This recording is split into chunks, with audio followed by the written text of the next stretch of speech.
Assalamualaikum warahmatullahi wabarakatuh. Nama saya Galang Dwi Putra. Di sini saya akan menceritakan sejarah pribadi diri saya uh, yang berjudul Musibah di Kolam Renang. Jadi waktu itu pada saat saya masih kelas 6 SD, lebih tepatnya pada hari Minggu, saya dan juga teman-teman saya berencana untuk pergi ke kolam renang bersama. Jadi sebelum itu kita ngumpul bareng dulu dan berencana untuk pergi dengan berjalan kaki. Nah, kita tuh seru di tengah perjalanan tuh seru banget. Kayak bisa bercanda, ngobrol, dan juga menikmati udara di pagi hari. Karena waktu itu tuh emang sekitaran jam 6. Jadi masih seger banget. Lalu hingga kita sampai ke tujuan, 4 lokasi, yaitu Brigif Tirta Jaya Sakti. Waktu itu saya tuh sangat antusias. Saya langsung memasuki tempat tersebut dan langsung bersiap-siap untuk masuk ke dalam kolam. Dan begitu saya lompat masuk dalam air, saya terasa kaget karena dinginnya air. Saking dinginnya tuh saya sampai pengen keluar lagi dari kolam tersebut. Karena udah terlanjur basah badan saya, jadi kan nggak mungkin saya naik lagi, yang itu bakal membuat badan saya jauh lebih dingin. Jadi saya mencoba untuk berenang kesana kemari untuk menghangatkan badan saya. Lalu teman-teman saya pun mulai ikut satu persatu untuk masuk ke dalam kolam, dan kami mulai bermain bersama, seperti melakukan permainan voli air gitu, terus kejar-kejaran menggunakan bola, terus tahan napas, dan juga lomba renang. Jadi waktu itu tuh seru banget sampai sekitar jam 9 kita mulai merasa capek dan juga lapar. Di situ kita memutuskan untuk break dulu sebentar untuk makan. Lalu teman-teman saya mulai naik ke atas kolam satu persatu dan hanya menyisakan saya sendiri. Nah, jadi karena udah capek banget tuh, saya waktu keluar dari kolam tersebut rasanya sangat lemas, dan di langkah pertama saya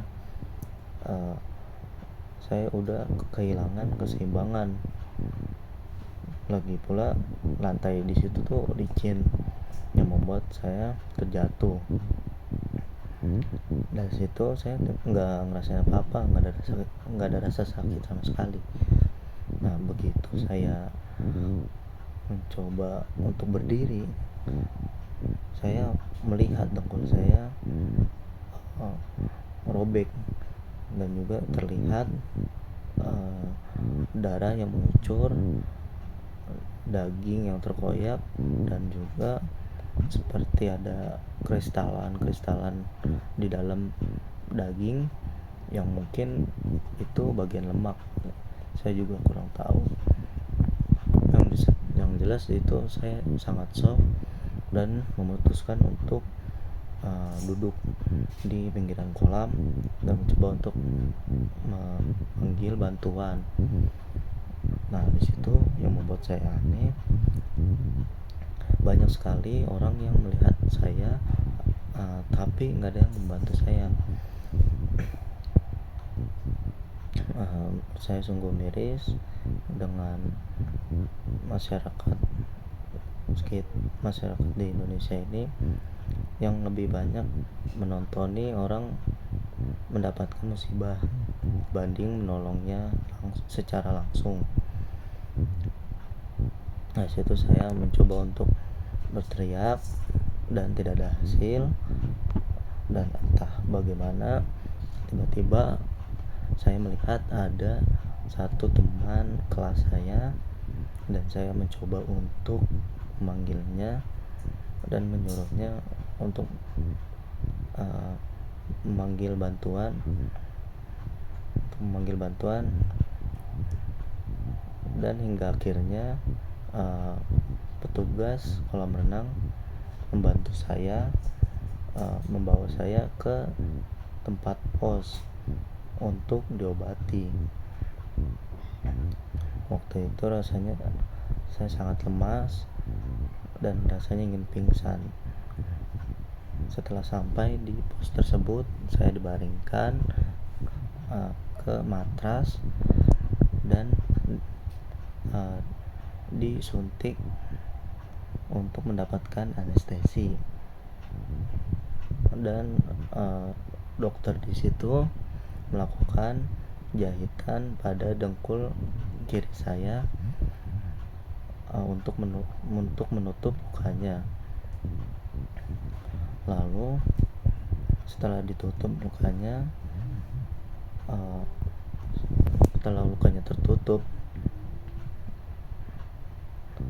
petugas di sana tuh langsung menanyai nomor telepon orang tua saya dan memanggil orang tua saya untuk segera ke pos tersebut untuk menjemput saya.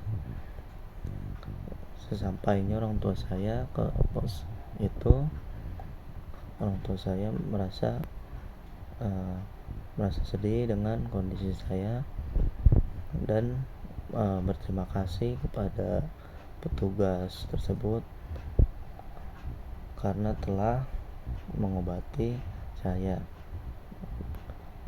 Lalu saya kembali ke rumah dengan mendapatkan pelajaran bahwa tidak semua orang ingin membantu dirimu, walaupun di saat kamu mendapatkan musibah sekalipun.